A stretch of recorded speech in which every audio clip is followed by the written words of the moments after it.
그래서 이 한글과 영문으로 이 최명신 장군님의 사진까지 곁들여가지고. 안녕하십니까. 실록 박정희. 지난번 과학 입국편을 여러분들도 많이 사랑해 주셔서 너무나 감사합니다. 오늘은 실록 박정희 월남 파병과 최명신 장군편을 준비했습니다. 여러분들 제가 따로 소개해 드리지 않아도 너무나 저보다 많이 아시는 분이죠. 바로 묘역에 왔습니다. 서석구 변호사님 함께 왔습니다. 안녕하세요. 네, 안녕하세요. 예. 정말 월남전과 최명신 장군을 뗄래야 뗄 수 없죠. 아, 그렇죠. 예. 정말 당시에 월남은 우리 남북이 갈라진 거 똑같이 그렇습니다. 남북으로 갈라져 있었죠. 그렇죠. 그래서 이제 중국과 소련 이 예. 공산주의 편인 그 북베트남 월맹하고 예. 또 미국과 자유세계 편인 그 남베트남 월남, 이것이 남북이 분단되어 있는데 마치 우리 대한민국이 남북이 분단하고 같은 그거예요. 예. 근데 이 식민지 종주국이었던 프랑스가 독립전쟁에서 그 패했어요. 예. 그런데 미국이 가만 보니까 이것이 이 월남이 만약에 이 공산화 돼버리면 도미노 현상으로서 이 굉장히 그 어려운 위치에 공산주의 지역이 늘어나면 이것이 큰 위험이 될 것이 아니냐, 이런 걱정을 하게 된 것이죠. 네. 미국 정부가 월남전 때문에 대한군사 원조와 주한미군 감축을 고려하고 있었지 않습니까? 아, 그렇습니다. 상황이. 예, 그렇죠. 예, 그러다 보니까 한국 안보에 큰 어려움을 겪게 될 것이다. 아, 예. 이런 것을 알게 돼서 결국은 월남 파병을 고려하게 된 거죠. 아, 그렇죠. 그러니까 월남 파병을 무슨 뭐 용병이라고 이 반미 친중 친북 세력들이 이렇게 혹평을 하고 있는데, 월남전에서 미국이 그 엄청난 군비를 소비하고도 정글 지역에서, 그 참 특수 지역입니다. 정글 지역에서 전전긍긍 고군분투하고, 특히 그때 그 북베트남 월맹의 그 땅굴 때문에 네. 곤욕을 치렀죠.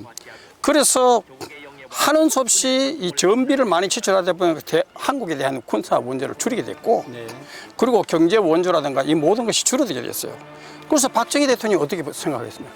자기가 시급한 민생고를 해결하겠다고 오히려 혁명을 했는데, 군사 원조, 경제 원조가 줄어드니까 박정희로서는 이 월남 파병 카드를 활용할 수밖에 없었는 거예요. 이걸 하면서 자주국방과 경제적 지적을 나는 기회로 활용해야 되겠다, 이런 착상을 하게 된 것이죠. 네. 많은 분들이 용병으로 알고 있는 분들이 아직도 있더라고요. 그렇죠. 그것이 아니라 월남 파병을 결정하게 된 거죠. 예. 이 결단하게 된 명분과 한국이 파병할 수밖에 없는 그 사정, 그 내용도 좀 소개해 주시죠. 그렇죠. 그래서 그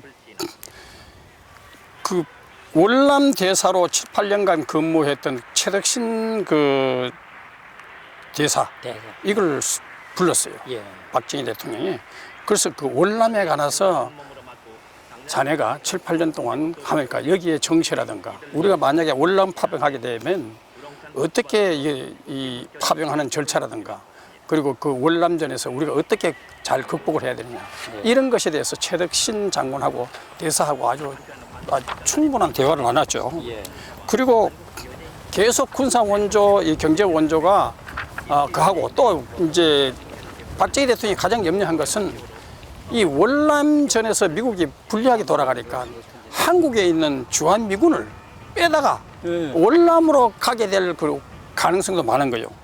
그래서 이래 되면 우리 휴전선, 안 그래도 공산 진영에 그 중공하고 러시아하고 이렇게 짜고 하는 이런 전쟁이기 때문에 결국은 북한에서 남침할 가능성, 또 제2의 6.25와 같은 사태가 벌어질 거 아니냐. 예.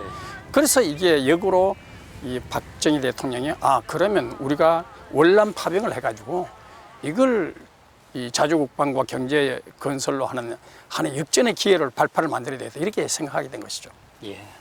이 파병 과정에서도 그렇죠. 순차적이고 또 끈질긴 협상 과정, 그렇죠. 또 이런 자주국방과 경제 발전이 아주 절호의 기회로 이용했던 박정희 대통령이 아닌가, 그렇죠. 그런 생각을 하는데요. 그러니까 박정희 대통령이 이게 외교의 달인이에요. 제가 볼 때는. 왜냐하면은 처음부터 전투 파병을 파병한 게 아니에요. 예, 예.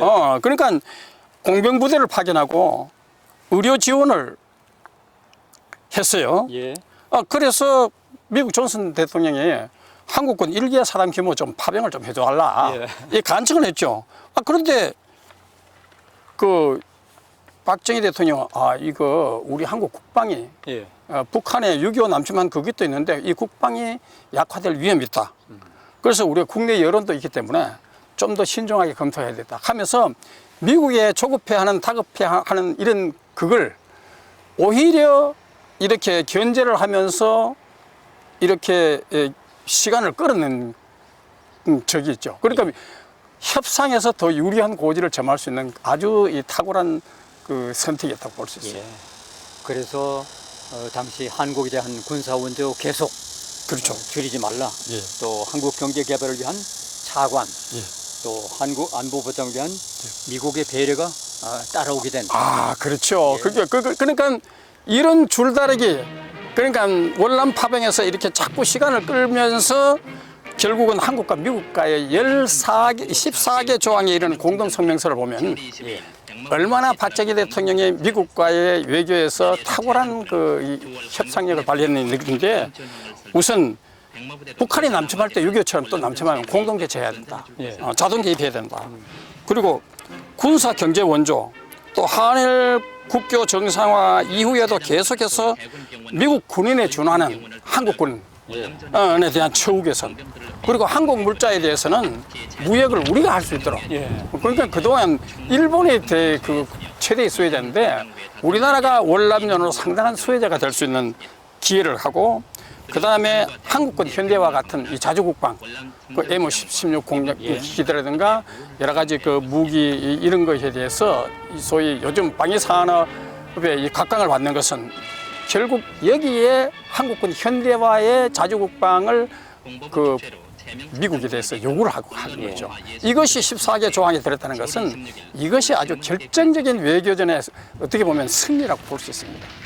또 하나 제가 그때 당시 좀 이상하게 느낀 것은 야당이 파병에 동의했어요. 그렇죠. 여당이 반대를 했단 말이에요. 그렇죠. 이건 무슨 일이에요? 그러니까 이게 희한한 일이에요. 그러니까 야당이 파병에, 물론 야당이 형식적으로 반대도 했지만은 실질적으로는 이 동의를 했잖아요. 예. 그러니까 이 월남 파병에 국내 여론이 반대를 해야만 우리가 유리한 협상의 고지를 가질 수 있잖아요, 미국에서.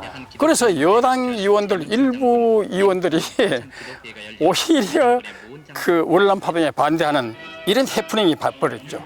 물론 나중에 결과적으로는 2차 추가 파병 때 국회에서 찬성 106, 반대 11, 기권 8표로 파병에 압도적으로 동의하게 됐지만은 과반 108석인 여당의 일부 의원들 또 이게 반대를 했다는 것이 드러나고, 그리고 적어도 이제 야당에서는 자기들이 형식적으로 이게 기권을 해야 되니까 그래서 불참을 하고 여당도 일부 반대하고 이제 이런 것을 보면 파병에 대한 협상에 있어서 여야 이런 것을 국익을 위해서 상당히 잘 활용을 했다 봐야 되죠.